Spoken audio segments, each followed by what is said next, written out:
Welcome to Happy Hill, the podcast. We deliver meaningful content to grow your faith, well-being, and lifestyle.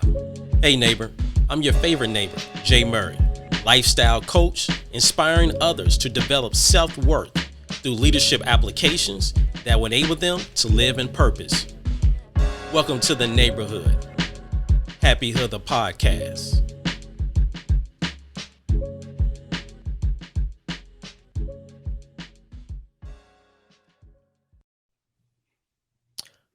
Welcome back to Happy Hill, the podcast. I'm your favorite neighbor, Jay Murray. And our guest today has an inspirational journey that led her to embrace her self-esteem, devotion to God, and the value of friendship. She's a mother of two, a breast cancer survivor, international speaker, accomplished model, best-selling author, and a national recognized humanitarian. Please welcome to Happy Hill, the podcast, Miss Christine Handy. How you doing?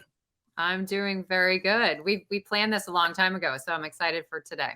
Yeah, definitely. So I guess one thing to, kickstart, and I definitely want to ask this question just based on understanding your story, your inspirational story.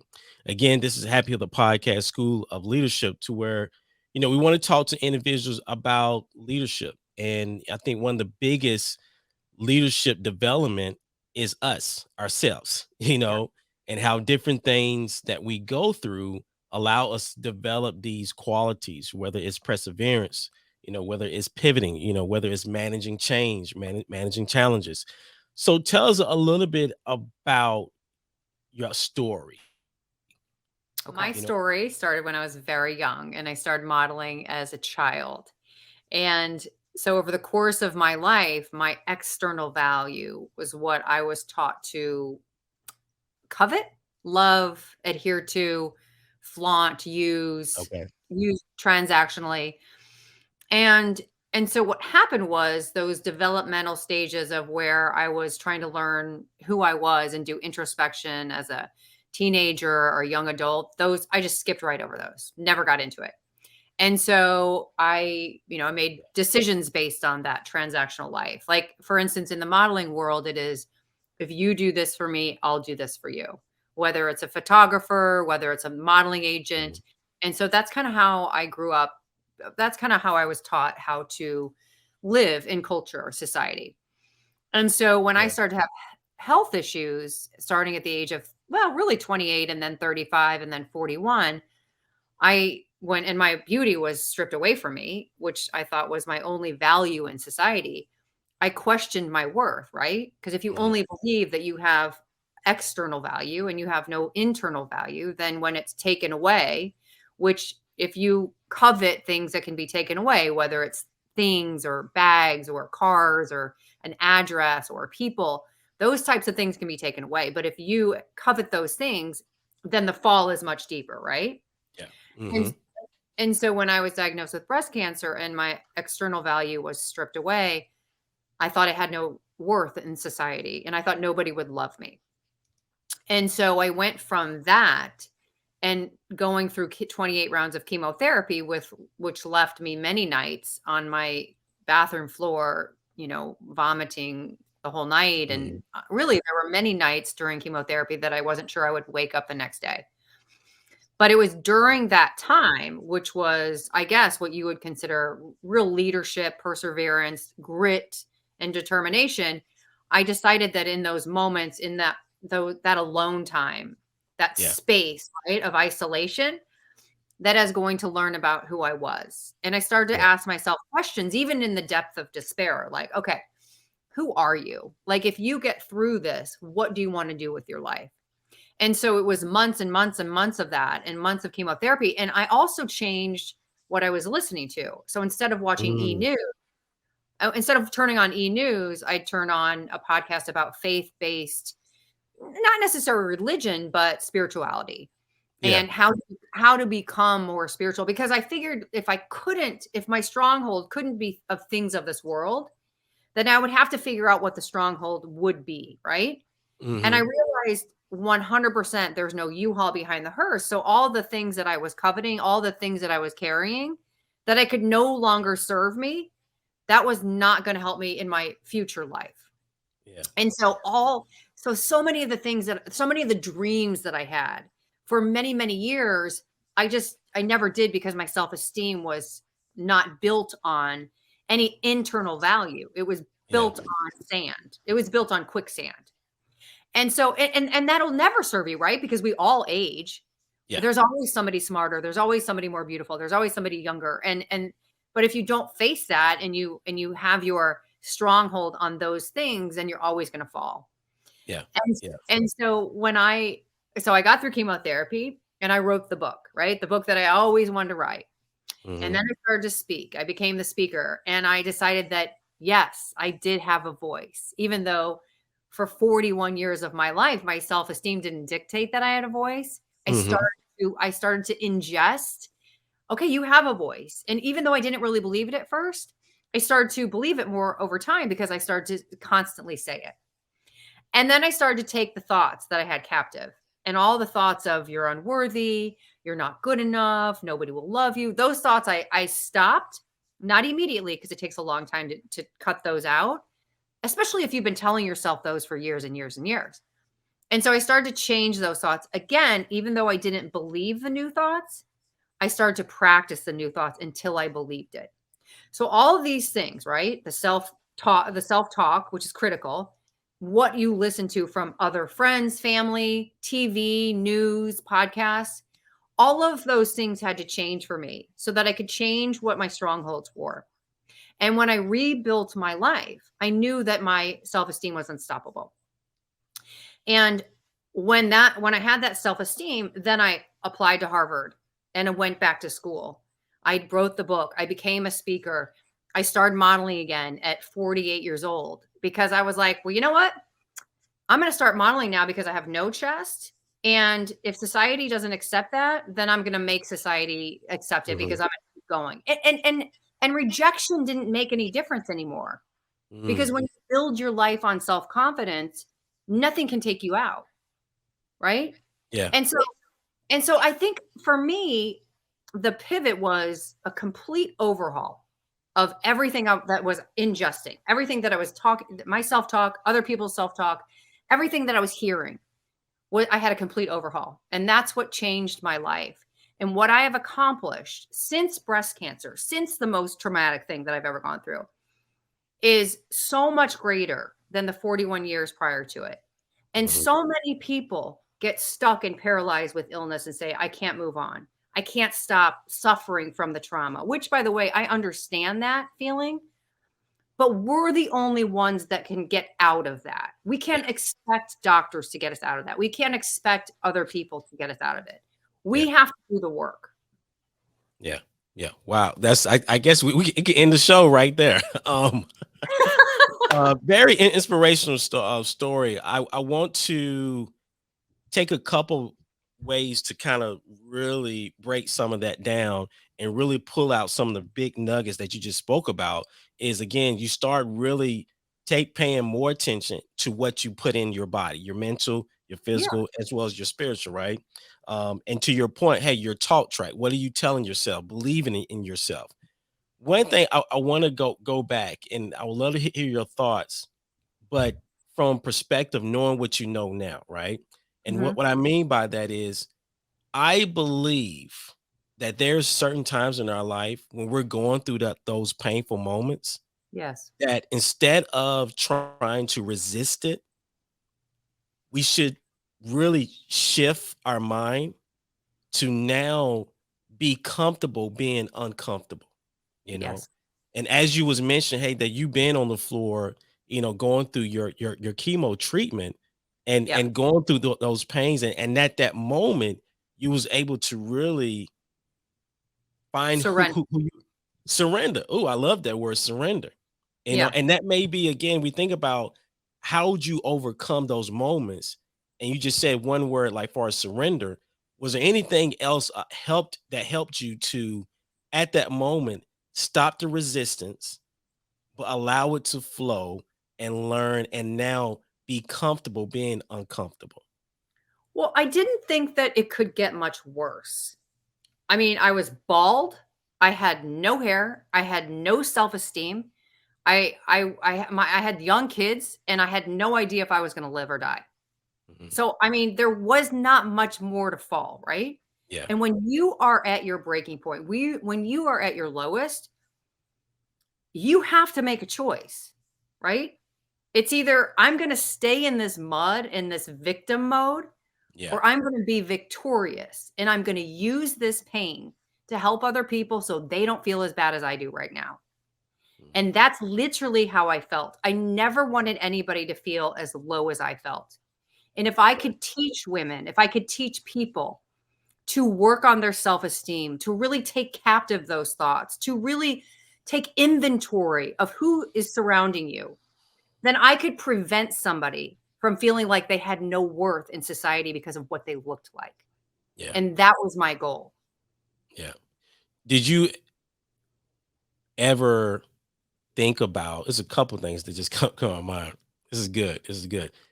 Number one, when you think about people, was there people that you had to separate yourself from Yes. in order for you to walk in your victory? I had to get a divorce. Mm. Yeah, and that was almost more painful than the cancer because cancer illness, we can't that just happens. We Yeah. nobody has any clue as to why it happens, but it happens. But people that try to tear you apart or hurt you mentally, physically, whatever, that's a choice. Yeah. And so to have to go through that pain because the person that I chose to be with wasn't we weren't in alignment. He wasn't cheering me on. I had a ton of women helping me, but but in all fairness to both sides of the story, that's not what he married. You know, Mm. he married the young model and, I was the sick girl. I went from being the, popular model to the sick girl. And he didn't Yeah. marry that. And so Yeah. that was a choice for him. And that's okay. You know, we all have to if we don't have forgiveness, then we carry that hatred and that Yeah. anger in our heart. And I don't want my heart to be filled with any anger or hatred. I want Yeah. my heart to be free, right? That's also a choice. And so, but yes, I mean, I think you have to, but I had the courage at that point as well Yeah. to break off from a relationship that was toxic. Yeah. That takes a How would lot of you how would you define courage? Knowing what you know now, how would you define courage? So I think, and I love this question because courage for me has been maybe one of the most difficult things in my life because I've Yeah. gone through stages of my life where I felt like I had no courage Yeah. and I couldn't even make a step the next day. I would rather just stay in bed. Yeah. And so for me, I have rebuilt my life on having people around me that give me courage because there are days, even now, where I mean, I'm in chronic pain. I have an arm issue and there's other things, and life will tear you down, right? So you have to have people around you who say, I'm going to carry you today. I'm going to cheer you on today. And I think that's a courage net. You have a net of people that can step into the space, right? Be the hands and the feet Yeah. until you can regain your courage. But one thing I think is so important for people is to know is that courage is like this. You can have it and then you can lose it and it's okay.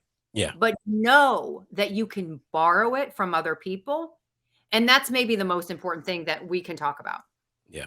Yeah. It's so interesting, as you said, that you can definitely borrow it from others. And I think that's something that works for me when I think about my faith, you know, because it's Exactly. not, I'm not on every day to where like, oh, yeah, I believe God gonna do this. It's sometimes where I'm like, God, where are you? you know, like what is going on?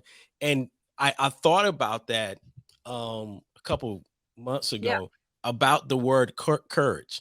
And as I'm explaining to my son, you know, Mm, being six, growing up, is that it is okay to be afraid and yes. brave at the same time, Yes. right? Like those two things can coexist.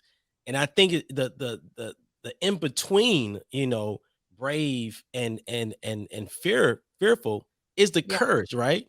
Yeah. It's the courage to walk to walk. It's the courage to continue go on, knowing that I still feel afraid, you know. Well, walking by faith and not by sight is learned, right? Yeah, I mean, it's taught, but we have to learn that and we have to yeah, practice that. And the more you practice that, the more you feed that to your soul, the more courage you'll have. yeah, Because again, those dependencies on people and society and accolades, they won't come into question as much. But without courage, it's very hard to move forward. But yeah, with people around you that can be a courage net for you, it's very easy to move forward. yeah. Totally, totally. When Yeah. you as we think about courage and even I guess parallel to that, as far as faith, was there moments in your walk where you was like, why I quit. me? Yeah. Well, yeah, and I quit. I mean, I did quit. I quit for a while when I was first diagnosed with cancer. And yes, I did. That was a total victim mode, right? I was Yeah. like, Yeah. "Oh, I'm a good person, God." I mean, I was like having these conversations like, "What did no, no, no, no, no. I'm healthy. I don't eat sugar. I barely drink Diet Coke." Like I was negotiating, right? Like I was probably like, "Okay, really?" And I just had to, you know what? Here's the difference. Uh-huh. I was the one that would write the book about it. Yeah. I was the one that would go to Victoria's Secrets and say, "Listen, I know you're rebranding and you don't have any representation with the breast cancer community. So I'm going to bang on your door until you use somebody from the breast cancer community in your Wow. social Come on. media." And Yeah. they said, and they for a year, it took me a year. And I just got a contract with them for 2 weeks ago. So I think God was like saying to me, "You're going to do it. Yeah. I'm, I, I'm, this is okay. This path is okay because I'm going to take care of it. We're going to make a big, huge, impact Hmm. from this pain and this trauma because I do have a heart for other people. I do have a great sympathy for other people. Yeah. So if you put that with great determination and bravery and doing the work of introspection and fighting to have a self-esteem, right? After you've been Yeah. pushed down with a little faith, you can do anything that you want. Yeah. What was that moment when you started trusting God? Well, I also had, fortunately for me, because I don't think I would be on this earth, because like I said, I really did quit in the beginning. If I Yeah. didn't have the faith-based women in my life who taught me all of these things, and they taught me. I mean, I grew up in a religious family, Yeah. but it was the day-to-day dependency that I learned. It wasn't going to church on Sunday. It really wasn't ritualistic religion. It Come was on. it Yes. was relational, and it was even like the music that I listened to, right? I would just blast Oceans, right? Because I Yeah. would be having these like desperate moments and feeling very paralyzed and feeling very like a victim, and I'd blast Oceans and I would get a Hmm. little bit more courage, right? Yeah. And I would go to like a Hillsong concert and I'd feel that kind of like empowerment inside, like, "Okay, we can do this," right? Yeah. Yeah. Yeah. But I never turned on News and watched the celebrities and felt empowered. I felt depleted. And so I was like, "Okay, well, I can either adhere to society or adhere to faith. Which one is going to feed your soul?" Yeah. Turns out it was the faith all along. And so once I started to make that choice on a day-to-day basis, I felt more whole Yeah. and more powerful, and I felt like I had a bigger voice because I wasn't worried that somebody was gonna criticize me. I didn't care what people thought of me anymore. Yeah. My measure was with God. My Yeah. measure was not of this world. Yeah. Yeah. Yeah. It's so amazing to hear you talk. And I my mom's gonna say, you always say this, but it's true, mom. So I'm a preacher's kid. And so I grew up, you Yeah. know, in Lovely. church. Yeah. And to your point of once I was able to remove the traditions, the Yes. rituals, Yeah. and really have that intimate relationship with God, Yeah. then my mind started to be blown away, you know?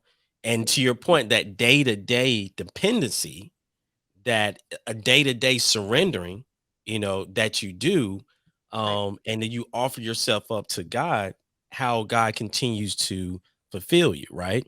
Yeah. And one of the things that as you was talking about and just trusting God and now seeing all the things that you was doing before, you're doing it even at a greater you maximizing the impact, right? It's more than just, being a model, is more than just doing these things. You're now having impact on others, right? Right. And my word for this year is clarity.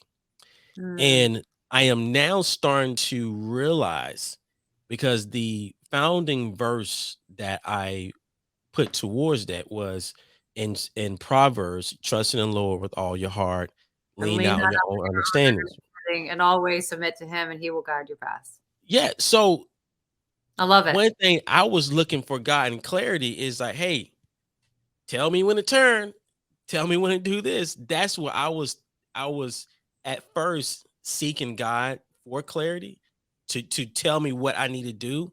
But in all, now that I'm seeing, it was for me to trust God. Yeah. Like at the end of the day, it was for me to trust God, because the verse starts out with trust in the Lord, Mhm. comma, pause right there and take that in. And that of itself, as I'm seeing now With and all being your able heart. to meditate more on it, it was Yeah. all around trust. It was all around trust. Let me give you a short story. Well, Yeah, nothing is really short when I talk, go but ahead. This is fun. yeah, this is a good one though. So when I wrote the book and I started to write the story and then I started to speak, I was like, I'm gonna be a great speaker because that's where I'll have the biggest impact. And my book is, God, if you want my book, then make it successful. And I always wanted my book to be a film, and it was slated to be film, and its screenplay was written, all those things. And I think, okay, I'm getting my message out there. I'm winning on teaching people about self-esteem. I'm winning about showing women that if you band together, that's so much better than tearing each other apart. And I'm winning on these things. But come on, God, I want a bigger platform. I want a bigger platform. And it's gonna be speaking. I know it's gonna be speaking. So I got on Clubhouse all the time, and I work for 5 speaking agencies and all these things. And all of a sudden in 2020, I had a terrible thing happen to me. I had a MRSA infection in my chest, and my beautifully reconstructed breasts after breast cancer with implants were taken out, like completely gone forever. Now I have a concave chest. And I thought, that's the point where I was like, really, God? Like, I have been through rounds and rounds and rounds of chemotherapy. I've gone through the introspection. I'm totally dependent on you. And now this? And it was in 2020 when the whole world was shut down. I'm in a hospital. The only person in the hospital other than COVID patients in March of 2020 was me. Wow.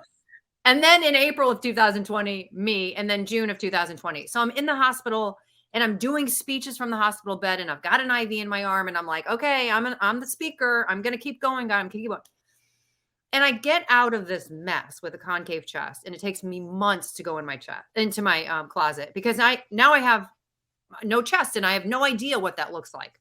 Hmm. And by the way, I was in grotesque pain too. Like when they excavated my chest, it was horrible. So I'm in emotional pain, I'm in physical pain. And I wake up one morning, and now I haven't modeled for a long time. And I said to myself, I don't want the people who've been through breast cancer to feel as maybe shameful or isolated or Yeah. different as I feel in this moment. So I called my modeling agency and I said, I'm coming back to work. And they were like, yeah, okay, whatever. And I said, but you might want to see me first. And because I had a concave chest, I had no chest. Hmm. And so I went in and they were like, "Yeah, I don't know. I'm not so sure." I said, "Yeah, no, it's going to happen. I'll figure it out." So I went up to New York Fashion Week last September uninvited. I've never been to New York Fashion Week. And by the way, I was never a runway model. I was only a print model. Hmm. And so I said to my manager and I said to myself, I'm going to walk in New York Fashion Week. And she was like, okay, let's go. Let's figure it out. Because imagine somebody without a chest Yeah. on in New York Fashion Week, right? It's the biggest runway show in the world. And I said to myself, you can figure out how to walk in New York Fashion Week. You can watch YouTube videos. So I go to New York Fashion Week, and I'm all my friends that are in New York, they're going to nice lunches, they're having cocktails at lunch, and I'm on the subway going from show to show uninvited and just, basically waiting until the show starts and kind of sneaking in. And then Yeah. I'd go up to the designers afterwards and I'd be like, hey, my name is Christine Handy. I really think that I should be in your runway show in the spring. I'm a model. I've been a model for 40 years. I'm a breast cancer survivor. Think about the impact we could have if I waltz, right, the runway with a concave chest.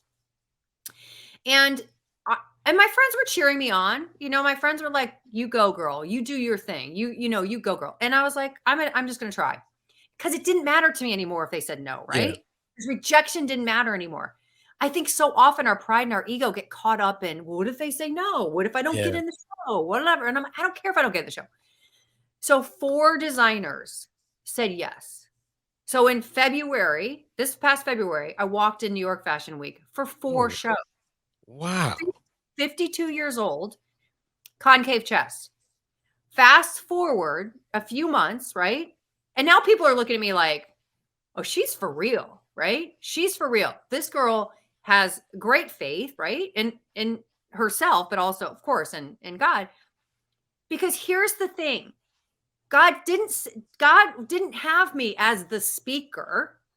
God had me as the model. God took me Mm, back to the 11-year-old kid that said to her parents, I have to model. I have to be a model. And the 11-year-old parents who were like, I don't have time to take you on these modeling shoots. God took me all the way back to that and said, no, no, the biggest platform that you're going to be on is from modeling, and you're going to model with a concave chest.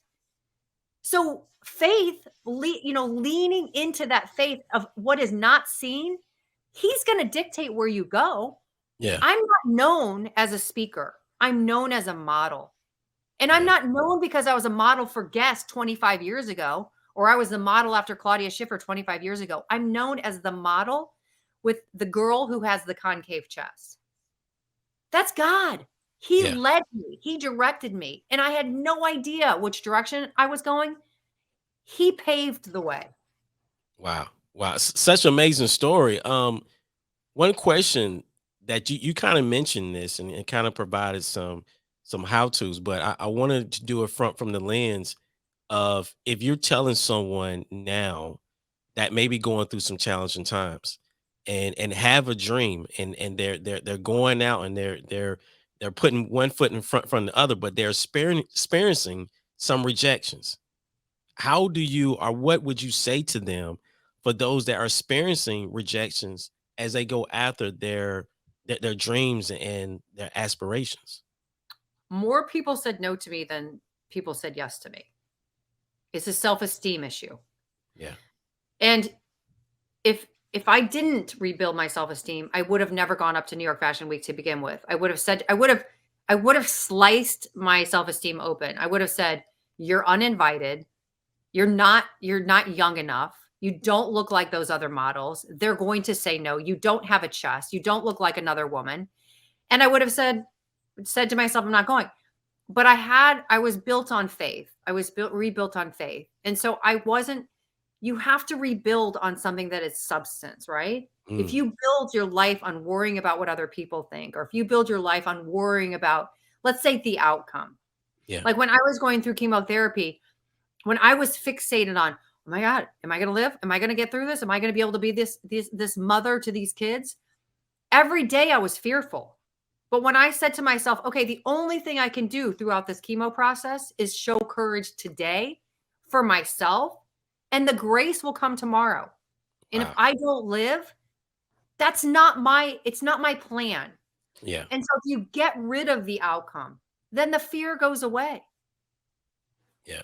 Yeah. It's to your point. I mean, I heard someone say it this way, as you reach different milestones or the next level, um, the imposter syndromes Yeah. will come up. And I think that's nothing but the insecurities. And to It's your point, the things that we talk ourselves out of, you know, and at times where, and I love how you say you had to rebuild your faith. And yeah. I think at times there's nothing wrong. There's something beautiful about a flower and when it dies and when seeds go down and how it grows back up, you know. And it's something where we have to, and I heard someone say is like you have to die to yourself every day to follow Every Jesus, you You know. have to die to your pride and ego. Yeah. Yeah. You have to die to self every day. And that's, I mean, it's easy said, you know, but it's something that you practice every day to do. Yeah. And I mean, you are a hero. You are truly a hero. I'm curious to know with your kids, Mm. how what ways did you either bring them along in this process, or what did you want to really teach them during this time, or what you kind of Mm. instill in them, what some of the things you have went through, you know? Well, thank you for the compliment. I think one of the things that was really hard for me, and I'll answer that question in a second, when I was first diagnosed with cancer was asking for help, because that's also a pride issue. Yeah, And I think often when we get compliments, we're like, "Oh, yeah, yeah, it's not me, whatever." Thank you. I do believe I'm a facilitator. I do believe that the messages that I have are because I'm capable of giving them. yeah, Um, my children, unfortunately, I taught them materialism really well. For the first 40 years of my life, I was so insecure and I really coveted the stuff. I loved the bags. I loved the, I don't know. I mean, you know, it just, you know, when I became a servant, I became yeah, really good at being a servant. When I was focused on materialism, I became really good at shopping. yeah, And so and so I've tried to unwind that, right? And I yeah, think just how you live your life, you model for your children. And so I have 21 and 24-year-old sons, right? I have two sons who are in a weird stage of their life, right? They're not like mama's boys. They're trying to figure out their own life. They're trying to be uh-huh, independent. They're trying to get through school and in a weird time, right? And so I think that the best thing I can do for them is just show up as me every day. mm, And I love who I am. yeah, And I think showing that self-confidence also helps them, especially when you're 21 and you're 24, when you just don't know who you are. yeah, And I think the yeah, more I can teach them to depend, like here's one thing that I try to teach my sons. I say, okay, God's here, then, you know, family, then education, friends, and it's kind of like in that order. And now if that order is out of order, then that's chaos. yeah, That's literally the definition of chaos. So if you put your friends here above God and somebody, you know, it says that they don't want to be your friend anymore, or it's a girlfriend and they don't love you anymore, they break up with you. yeah, That's a big fall. Your life is over, right? You're shattered. Your self-esteem is gone. But if yeah, you constantly keep God here, that fall, you're never going to fall that far yeah, because your stronghold is him. yeah, And so if I can teach my kids that, then I've done my job. yeah, yeah. It's so true. It's I think the biggest thing as parents, and I love how you say it, just showing up, you know, showing up. And That's not easy either, by the it's way. not, no, it's not easy because I am understanding now, showing up with, I don't know, I don't have the answer, but I'm here. Exactly. I'm Yeah, here. but that's the other thing. That's so important for you to teach your son. Do you have a son? Yeah. Yes. I don't know the answer. Mhm. Like, why can't we say that to our kids? Exactly. That's humility. That's loss of, Yeah. you know, that's no pride. Yeah. I think that, and I've talked about this in other interviews, and people love it. I think there's 3 ways we react to everything every day. Mhm. Every decision we make, there's 3 ways, either out of pride and ego, Yeah. out of malice, like, "Oh, I'll get you back. You hurt me, I'm gonna get you back," or compassion, right? So Mhm. even like, let's just take traffic, and Yeah. you're in a traffic jam and you're frustrated and you're honking. That's malice, right? Yeah. But if Yeah. you're in the traffic jam and you're like, "You know what? Everybody else is in this mess too, and this guy that cut me off, I'm gonna show him some compassion." That's compassion. And when you build on that each day, right? When you take the pride out and you take the malice out, like people are going to hurt us, right? Yeah. And we think we're justified in hurting them back. But if you take all that decision making out and you say, okay, I'm going to react out of compassion every day. I'm going to take all these little incidents all day long and react out of compassion. You're going to live a more peaceful life. It's not like those things aren't going to happen to you, but you're going to have this different peace about you. And that's going to show your son. That's going to show the people around you. And you're going to change. It's like a wave effect. Yeah. Totally. Is you're right. You're so right. Whoa, Happy Hill the podcast, School of Leadership was talking with Christine Handy. So what's next? I know you have a website.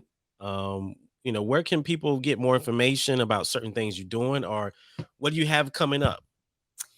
I am modeling for Victoria's Secrets. They're going to be their first model ever who has a concave chest. Congratulations.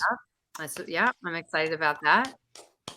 And I'm trying to change the beauty world, as you know. And I'm actually known as the beauty disruptor. So that's a title. Beauty disruptor. Hashtag beauty disruptor. I like that.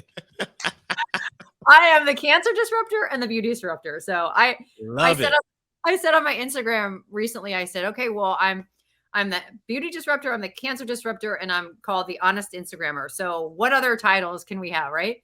Yeah. And I just think that, pick a disruption in your life, right? Something good that you can do. And that's kind of what I love to do. But I'm all over socials. You can Google me. I'm doing New York Fashion Week in September. I've just been hired by some shows to continue my journey on the runway. And I'm also, I continue my modeling career, which is amazing because I am 52 years old with a concave chest. Yeah. But nothing's amazing or impossible. Nothing is impossible. Yeah. And that's the beauty of it. Yeah. That's the beauty of it. Thank you for having me. Well, thank you. And we'll leave here with this last question. How would you define leadership?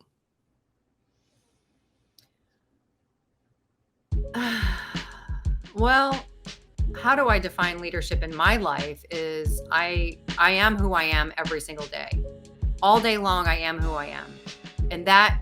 And showing up as me, I believe shows leadership. Thank you. Thank you again, Christine Handy, for being part of Happy Hill, the podcast. Happy family, be strong and know that you were created for greatness. And no matter what life may bring you, always love God, love self, love your neighbor. I'm your favorite neighbor, Jay Murray. Until next time, be blessed. Thank you.